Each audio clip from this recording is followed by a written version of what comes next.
Good afternoon, everyone. This is Mr. Couple. Today I'm here with my physics class.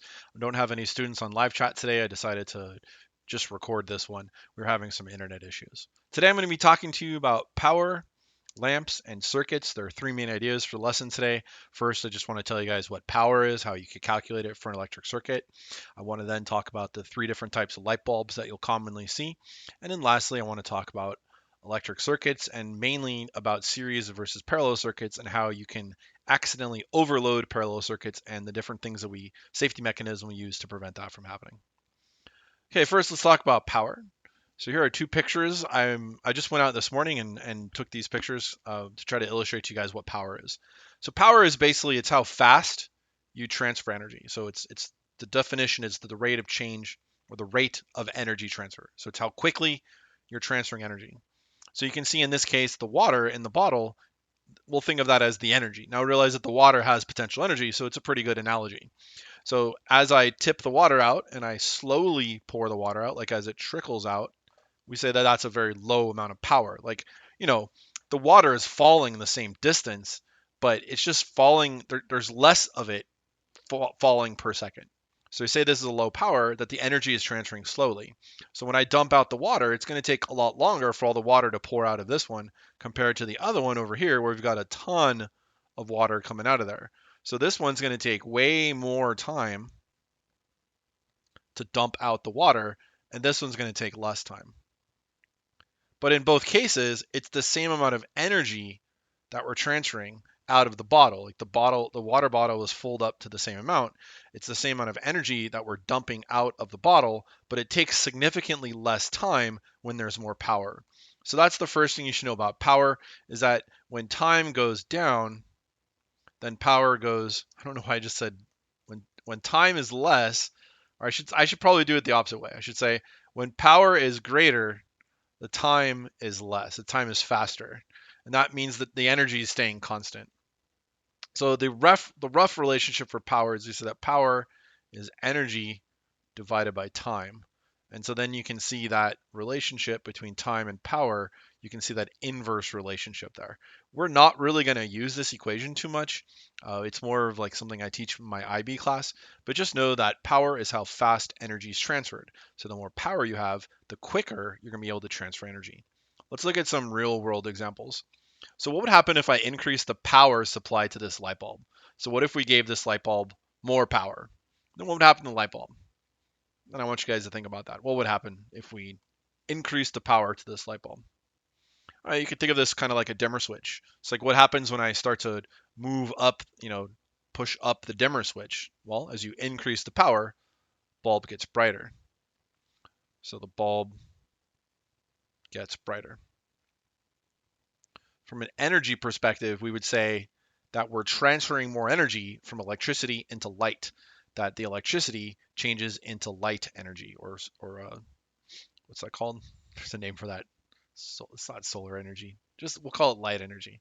So we have the electricity, the electrical energy is turning into light. And when you turn up the power, this energy transfer takes place much more rapidly. And so there's more electrical energy turning into light, and so light gets brighter. Now, what if we increase the power supplied to the motor of an electric car? Similarly, the car is going to get faster. Car gains kinetic energy. So in the case of a car, the electrical energy, so E electrical, is turning into E mechanical. And if you have more power, the car can do that more quickly. So it would accelerate, like it could accelerate faster. It's not saying that it'll reach a higher top speed. This is more like with how quickly you're going to be able to gain kinetic energy. So how quickly are you going to be able to speed up? And that's what power is talking about. So power makes sense. Just remember it is associated with energy. It's how quickly you're gaining or how quickly you're transferring energy. So in the case of a light bulb, if you have more power, it's going to get brighter. This is the equation that we can use to define power. So we say that power is the current times the voltage. So remember, these are the concepts we talked about before. So power is how quickly energy is being transferred, and it depends upon two things. It depends upon how much charge is flowing by each second, and it depends upon how much potential difference there is between 2 points. So you can see in both cases, this is a direct relationship. So increasing the current, a greater amount of charge flowing past would give us more power. And we could also have a higher potential difference, so a greater amount of voltage, and that will also increase the power. So that's direct relationships for both of them. This is a very straightforward and fairly simple equation. To write this out, we would say P is equal to I V, where I is the symbol for current and V is the symbol for voltage. Now, if we write it out into the units, well, the unit of current is amperes times the unit of voltage, which is volt, and this can be equal to the unit of power. The unit of power is called the watt, and you've probably heard of that before. So watts, amps, and volts. I just briefly want to show you guys that this equation logically makes sense. So check this out. So if we say that if power is equal to current times voltage, and if we think about the definition of current, so definition of current is charge per second or charge per time, and voltage is energy per charge, then it makes sense that you get, well, the charges are going to cancel out because charges times 1 over charge gives you 1, which cancels out. And you can see that you just get energy over time, which is what I told you guys earlier. That's what power is. Power is energy over time. So it makes sense that from these definitions of how we define current and how we define voltage, that the product of current times voltage would give you power. Check this out. This is the electric rate schedule from the Board of Public Utilities in Kansas City, Kansas, which is where probably all of you get your electricity from, or at least if you're one of my students. And I just pull up here, there's this number down here. This is the number that's probably important. Now, this is rate code 100. They have all different types of rate codes. So it depends upon, different usage rates. Like you can have like some bills require you to pay like $40 up front and you get like a lower fixed rate and things like that. But I just went with rate code 100, which is like the default one.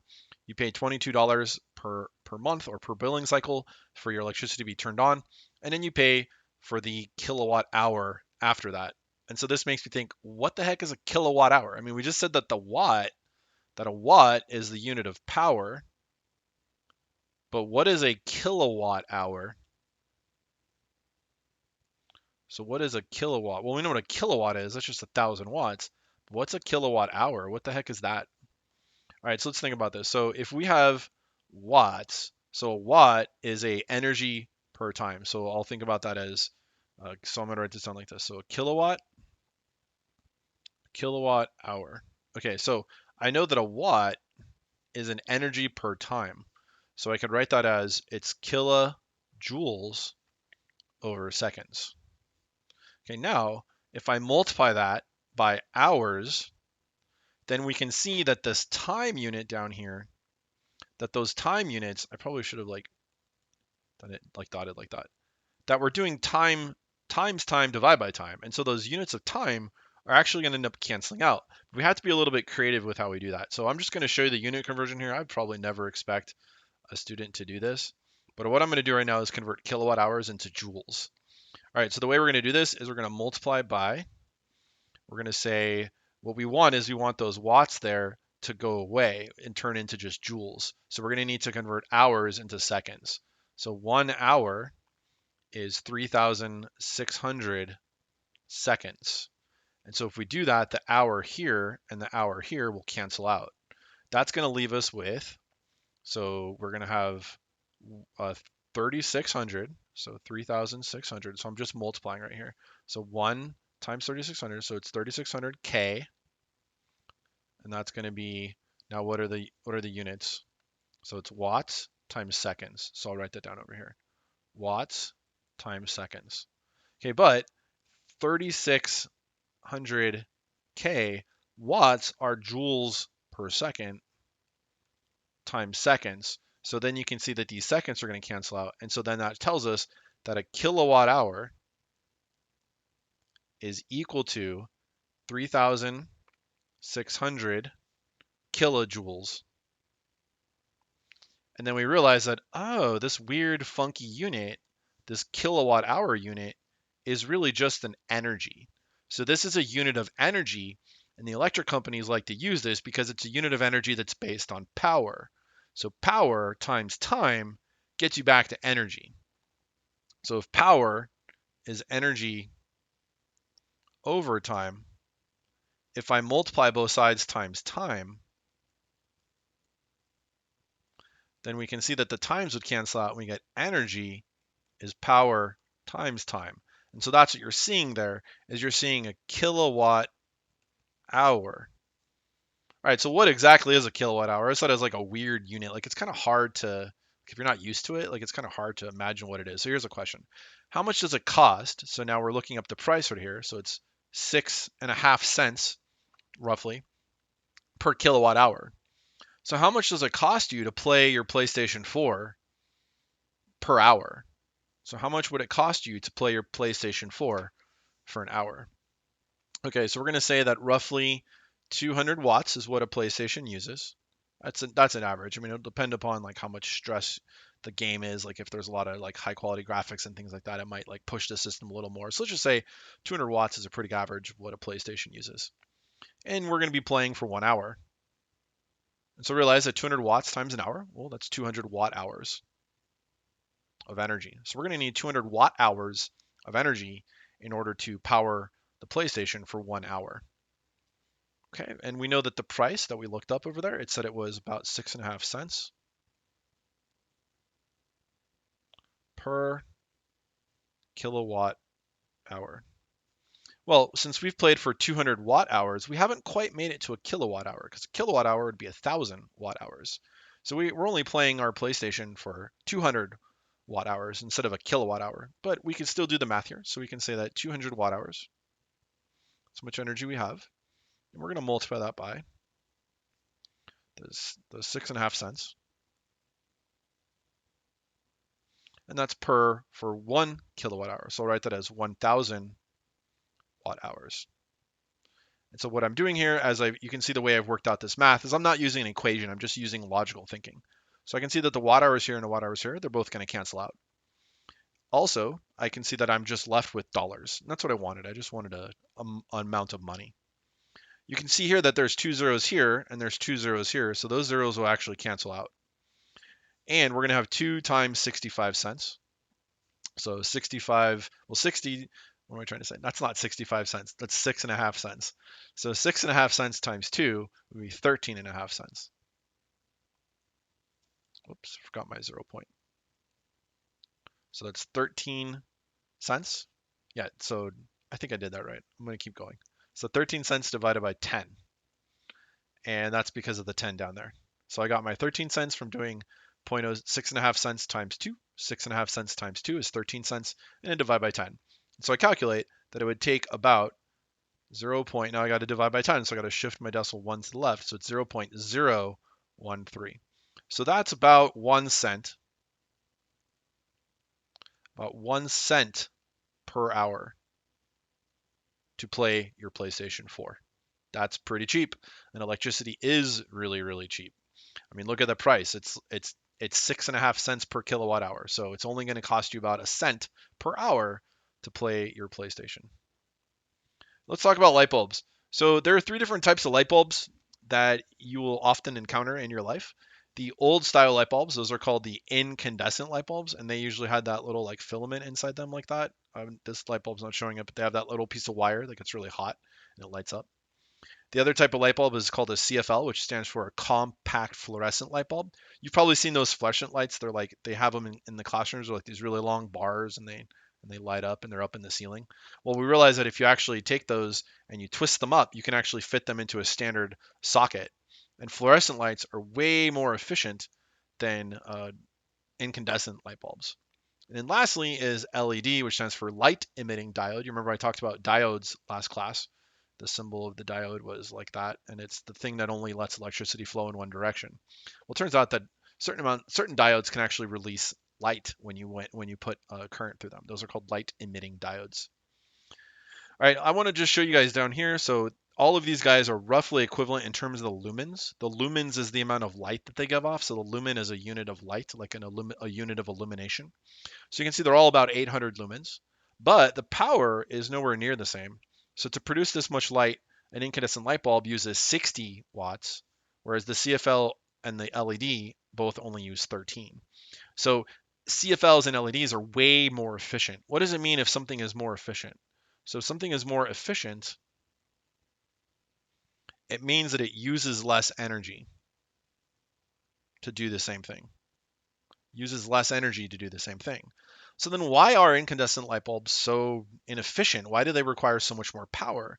And the reason is because incandescent light bulbs they just suck. Like what happens most of the time with an incandescent light bulb is that most of the energy gets lost to heat. So most of the energy, I believe it's about 80%. It's more than 80%. Most of the energy, more than 80%, goes into heat. Now, in most cases, you don't want heat.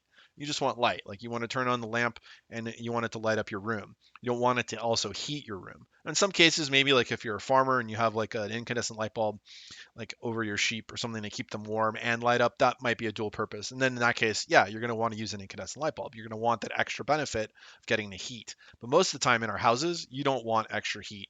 You just want light. And so that's why it's a good idea to switch out your incandescent light bulbs into CFL and LEDs because they're just more efficient. All right, let's look at this. So the problem though is that incandescent light bulbs are really, really, really cheap. So I got these prices from 1000bulbs.com.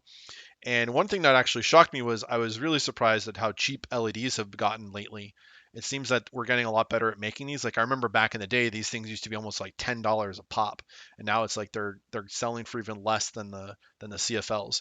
But here's the problem though, is that incandescents are super, super, super cheap. Like we've mastered this technology. It's over 100 years old at this point. We're really good at making these, and they're really, really cheap.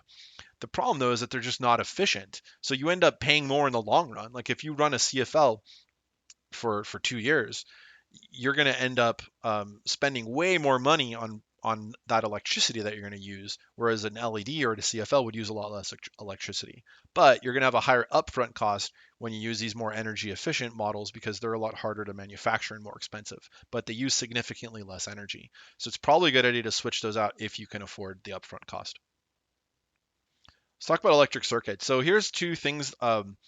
Light bulb, a lamp, and a battery, they have these special symbols. So the symbol of a lamp is a circle with an X through it, and the symbol for a battery are these weird long line, short line, long line, short lines, where the long lines are used for the positive side of the battery, and then the short line is used for the negative side of the battery.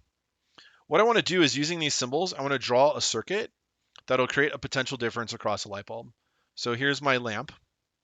And what I'm going to do is I'm going to create a potential difference across this lamp. The way I do that is by connecting it back to the positive terminal of a battery. So here's my positive terminal, here's my negative terminal. So now this is going to create a potential difference across the lamp. You can see if we follow this wire, we'll have a positive on that side of the lamp, and follow this wire, you'll have a negative on that side of the lamp. So if there's a potential difference, it's going to cause current to flow. Now, one thing that's really strange is that we actually define current as flowing in the direction of positive charge would move so that we can use the same convention as the electric field. But really the electrons are actually flowing this way, but the current we say is flowing the other way. And that's confusing, but current goes the direction of positive would go. All right, let's look up this simulator. This is the FET simulator on building electric circuits. So actually I already loaded it here. So I'll show you guys what I just did. So I took a battery, hooked up a light bulb, and I just need to create a potential difference across the light bulb by connecting one wire to the negative side and then another wire to the positive side. You need two wires to create the potential difference. So now you can see that current is flowing. If you don't have a difference, no current can flow. You have to have a difference in order for current to flow. All right, so now what I'm going to do is I'm going to add a second identical light bulb on the same circuit path. So on the same path. So I'm just going to cut open this path and go, all right, give me another light bulb right here. Now watch what happens. The bulbs get way, way, way dimmer. We want to be able to explain why this happens. So why did the light bulbs get dimmer? Well, the way to think about it is light bulbs act like resistors. Light bulbs act like resistors, and it's going to be difficult for charges to flow through them. It's going to take a little bit of extra oomph to push them through, to push those charges through a light bulb. And you can imagine that if you've had a second resistor, that's twice as much resistance that you're going to have to flow through. So the resistance is going to go up. And if the resistance goes up, what does that do to the circuit? Well, Ohm's law says V equals IR. The voltage is down here from the battery. That's not changing. The voltage is it's still the same voltage source, so we're not changing the voltage, but we've got a lot greater resistance. And so that's going to lower the current. And if there's less current from P equals IV, you can see that if there's less current, we're going to have less power. And so the bulbs won't be as bright. So that's how I'd use Ohm's law to explain why the bulbs get dimmer. I also want to talk about the potential difference and why the bulbs get dimmer. And so the thing is, when we just had one bulb, this potential difference here of 1 point, or I'll just call it like 10 volts just because it's easier.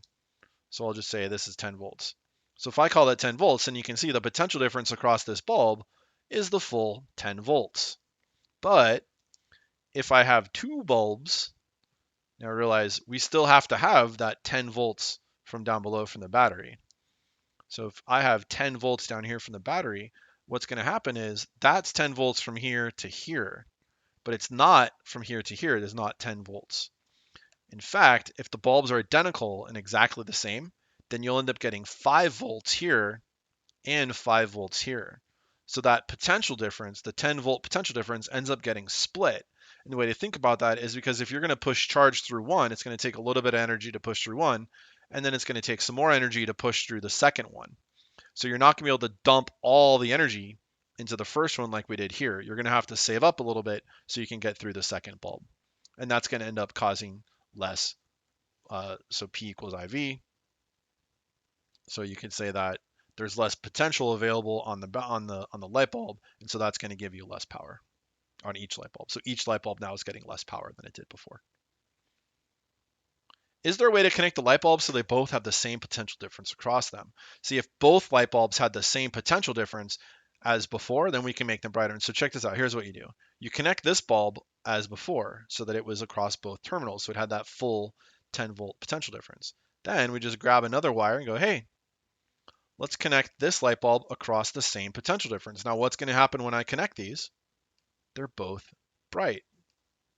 This circuit is called a parallel circuit.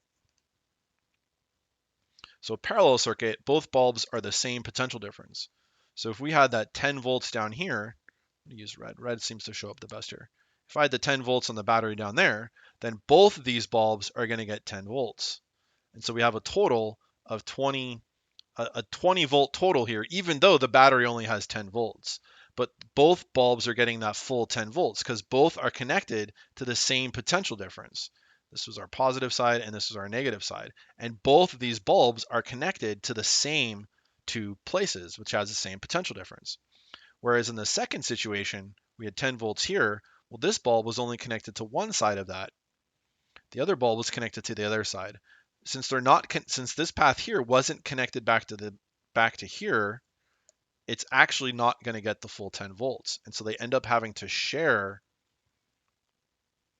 the voltage across them. Then it's splitting. I shouldn't say share. These guys are sharing it. Over here, they're splitting it in 2 and 2.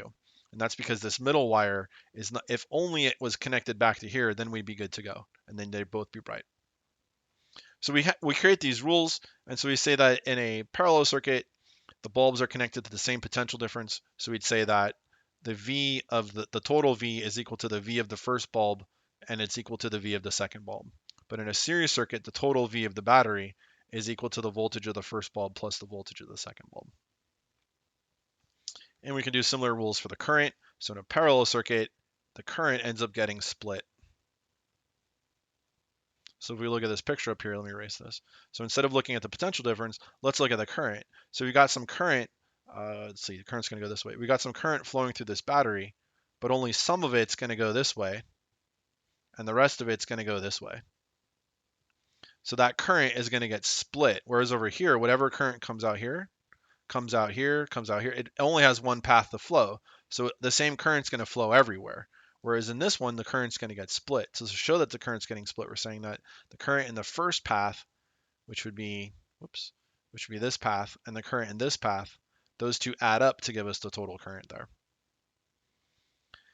And for this one, in series, the currents are the same everywhere. And so you'll notice there's kind of like this sort of a symmetry here where like in parallel you have the same voltage, whereas in series you have the same current.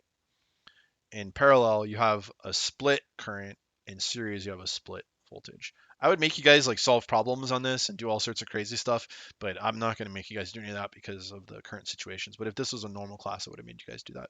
Okay, there's one last thing I want to show. I know I'm about out of time here, but I want to talk about overloading a parallel circuit. So you guys all have these at your houses. You plug devices into them. So if I plug a device in here and I plug in another device here and I plug in another device here, you're plugging in your devices in parallel. So here's an example of that. Like if you put the toaster on one, put a heater on another, put a lamp on another, every time you plug a device into the strip, you're plugging it in parallel to the rest of the devices. And so what happens if you plug things in parallel is that the currents actually add up. So if we have 8 amps going through here and 10 amps going through here and 2 amps going through there, all the currents, like we just established up here, all those currents add together. So that means that you actually end up having 20 amps coming out of the wall from the power station or from the power company. Like you have 20 amps, 8 plus 10 plus 2. You have 8 amps plus 10 amps plus 2 amps. And every time you add another device, you're going to add more and more there. And so what will happen is the current that's coming into your house is just going to get bigger and bigger and bigger and bigger. And if you're not careful, the more and more devices you turn on in your house, that current can get really, really, really, really high to the point where it actually might melt the wires or cause damage to your equipment. And that would be really, really dangerous. Like that's called an electrical fire. So what we do is we install these devices that are called fuses. So you install a fuse on the line, and the way the fuse works is if it detects a current at a certain point, it'll just shut off the circuit. This is how old time fuses used to work, is they had this little ribbon in here, and this ribbon, if it gets hot enough, it'll actually melt, and then that will shut off the circuit. So if the wire, it's like breaking a wire, it'll just shut off the whole circuit in your house.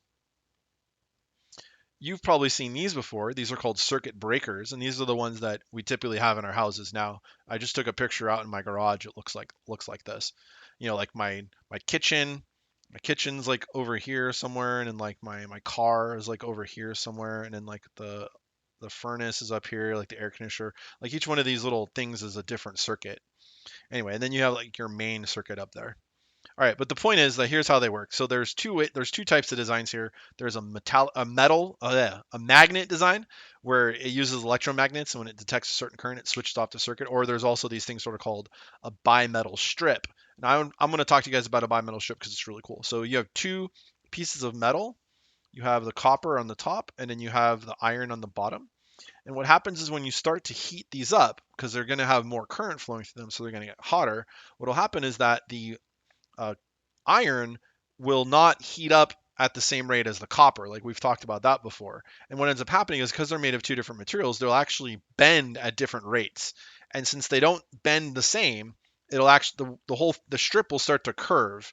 And then as it gets hot, it'll curve and it will lose contact, and that will turn off your circuit. And so you just make sure that you use the right amount of material so that it bends at the right temperature given the right current that you want it to shut off at. All right, so that's the idea about overloading a parallel circuit is when you're connecting things in parallel, you got to be careful because the currents add up. And oh yeah, there's one more thing I want to tell you guys about this was like, why does this happen? So looking back to Ohm's law, V equals IR, 120 volts is what we're getting out of the wall, so that's never changing. But as we plug in devices, we're getting more and more current, more and more current as you plug in more and more devices, but you're still plugging into the same 120 volts. So then what does that tell you about the resistance? Well, that means that as you plug more and more devices in parallel, the resistance actually drops. And so that was the last thing I wanted to end with today, is that when you add in parallel, so adding R, or R meaning resistance like devices, in parallel decreases total R of the circuit.